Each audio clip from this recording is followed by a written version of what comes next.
And today I want to dive into the importance of building an email list and nurturing those subscribers.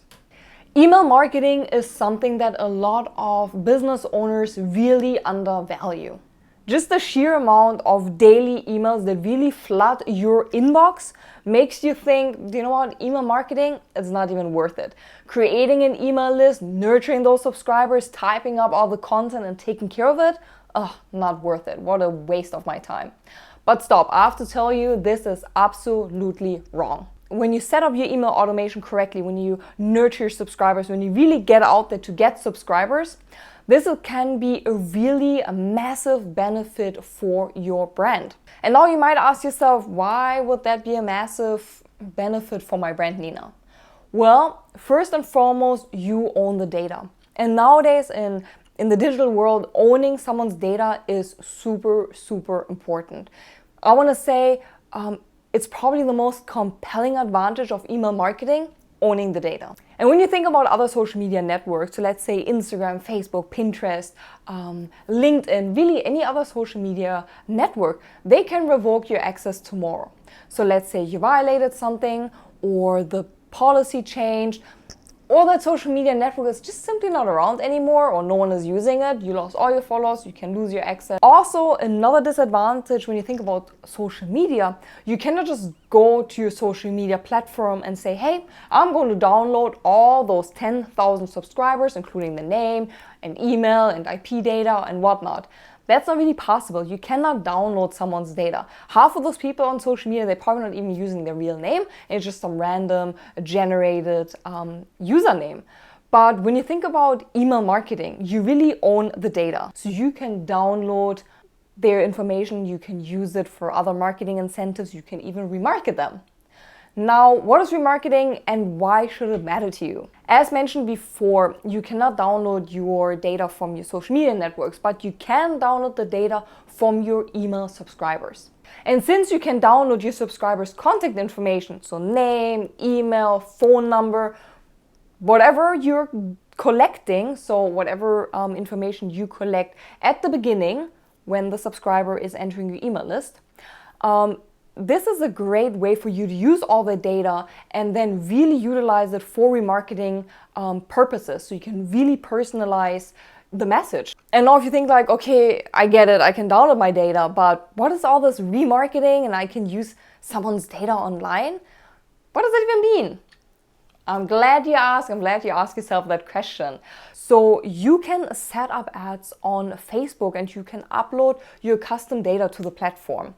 So based on the contact information, name, phone, and email, you ask the subscribers when they initially subscribe to you, and you can use that data to upload it to Facebook to create an ad. And this ad would call a remarketing ad, meaning you will tap into your first party data, which is your email marketing data. You will upload it to Facebook.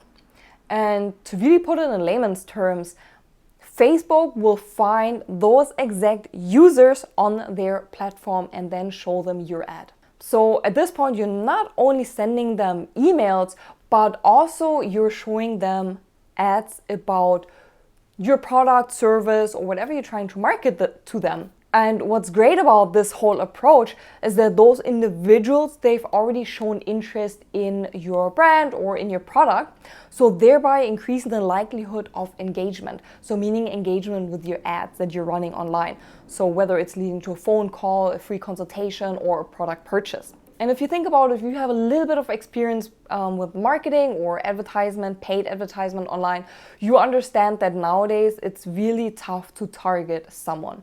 And the reason why, there is a lot of cookie restriction. Tracking is becoming more and more challenging. So having access to the first party data, and first party data is something that you own, so whether it's your website traffic or it's your email subscriber list, this first party data can really help to increase your return on investment.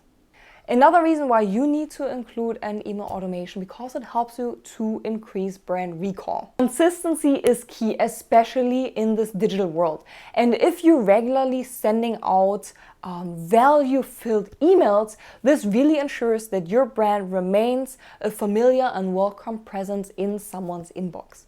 And Now, when it comes to sending out emails, it's not about bombarding someone, so send them 1,000 emails a day or every day. I'm like, hey, hello, it's me. No, you want to be very strategic when you're sending out emails.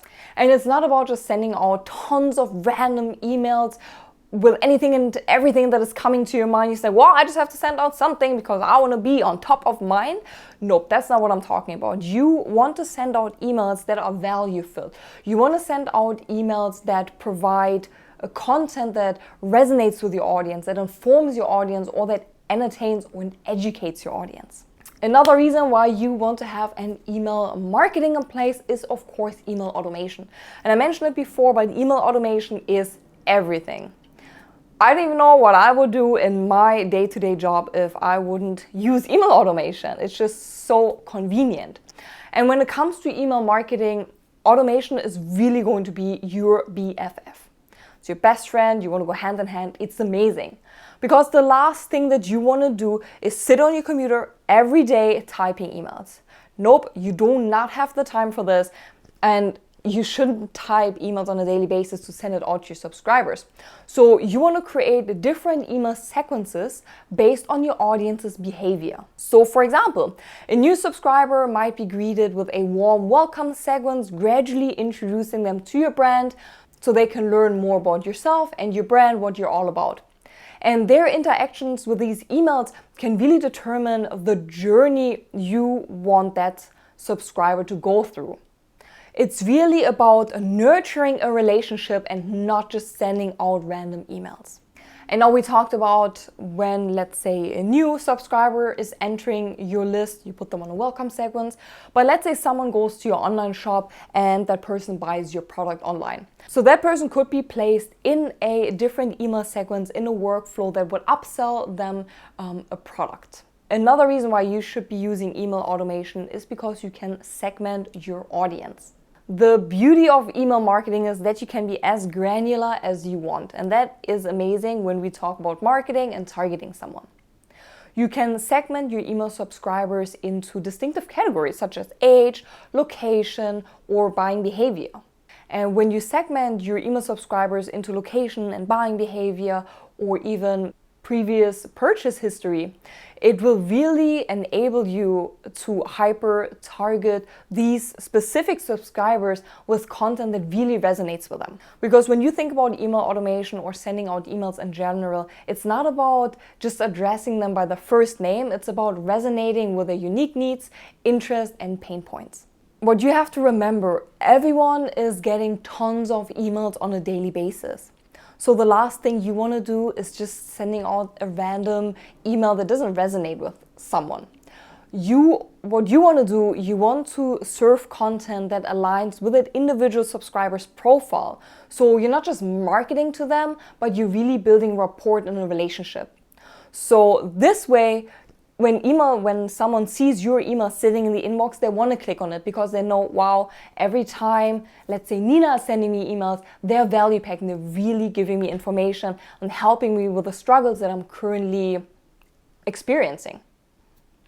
Another reason why you want to use email automation is just a direct line of communication. So when you think about the way you use social media, you might open your app and you scroll, and you have to get someone's attention within like 3 seconds, or it's the oops, the squirrel moment where I already moved on, I don't really want to pay attention to you. And social media is just a very fast-paced environment. You need to grab someone, you need to put out the right content at the right time, you need to hook your users, and you need to deliver information within minutes or more so seconds, otherwise the user just keeps on scrolling. And there's just tons of content being uploaded every minute, every second, that within a few minutes your content is on the bottom of who knows where. Now, when you think about email content, you might think about, well, Nina, that's the same thing because I'm subscribed to 100,000 brands and they're all sending me emails on a daily basis, so your email is buried as well. While that is true in a certain way, but in your email inbox, they will just live there. So whether you live on page 1 or 2, ultimately, if you log in to your email account, you would see the email and eventually you have to delete them, but you will see them, especially nowadays. Everyone has their email synced up to their phone.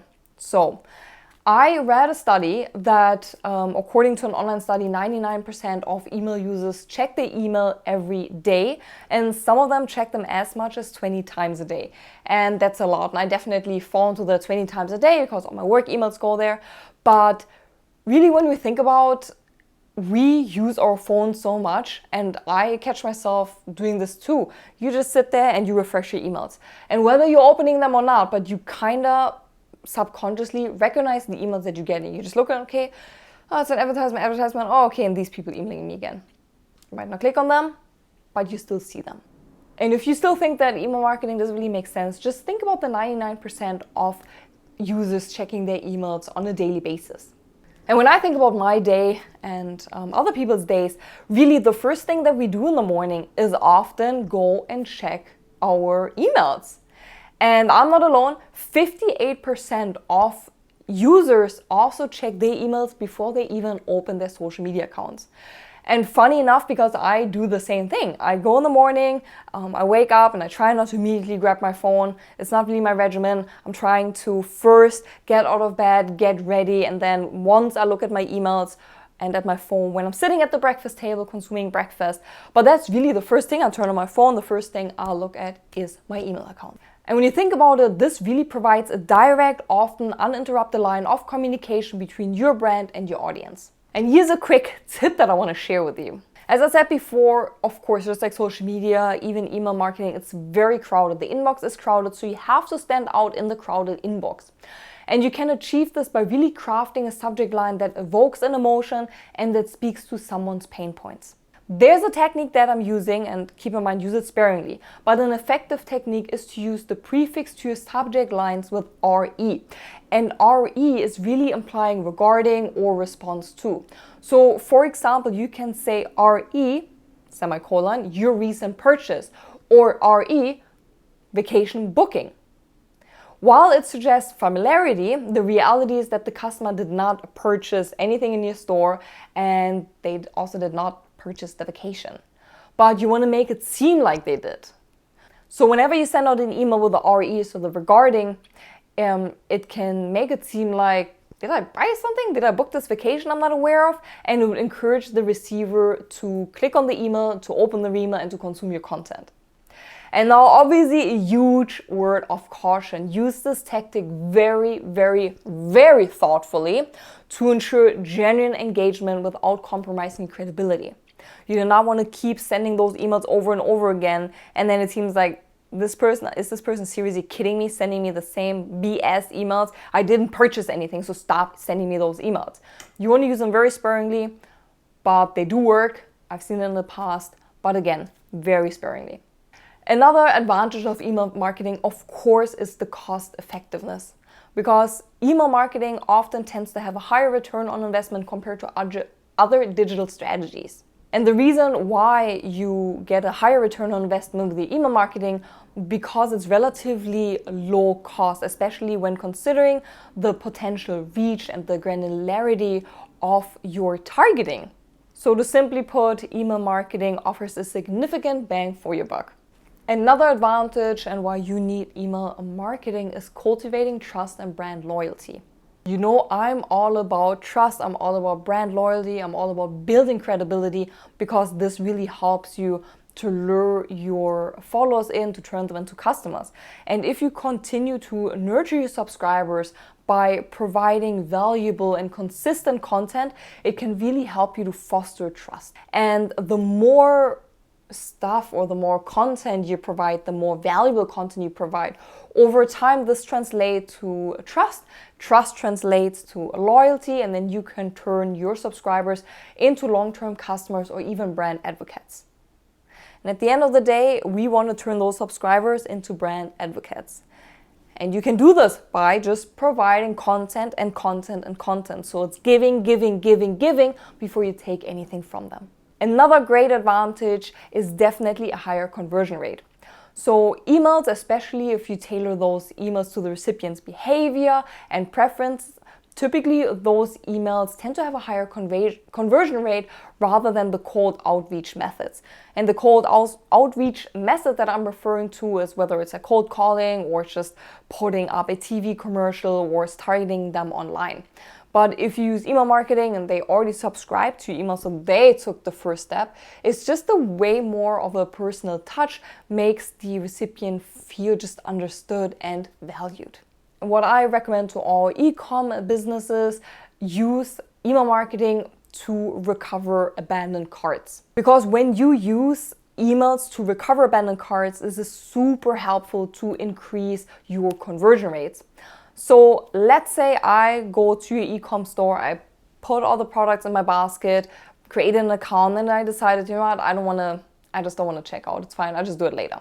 I abandon the cart, I X out from the little window, and I just go on with my life. A few hours later, you will see an email in your inbox, just a little friendly reminder. Something like, oh, looks like you forgot something. And those simple, quick email reminders can go a very long way. The way you want to structure those cart abandoned emails, so you want to start with, oh, looks like you forgot something. Then once the person clicks on the email, it shows all the products in their cart. And whether you use Shopify or any other e-com stores, typically they already have the structure in place to set up those cart abandoned emails. You just have to put in the copy. So ideally, you want to send it out, ideally with pictures of the products, and to really convince the client to sign up, you can say, hey, do you know what? Sometimes it's hard to make a decision, but here is a code for free shipping. Or do you know what? Just to convince you, here is a 20% off coupon. So in the cart abandoned email, you can also send in some sort of incentive, then that really encourages the client to finish the purchase. And even better if you put a time restriction on it. So it creates some sort of like fear of missing out. I kind of want to buy the product. I only have a coupon code that's good for the next 12 hours, so let me finish the purchase right now. Another advantage about email marketing is the ability to test and tweak. Pretty much all email marketing platforms offer robust analytics. So these analytics include, you can track open rates, click-through rates, conversion rates. And if you track all of those things, so open rate, conversion rate, click-through rate, all these analytics really tell you what different approach you have to take, or maybe what's working, what's not. So what I like to do is just A/B testing. So you can send out emails with a certain subject line, copy, creatives, a call to action placement.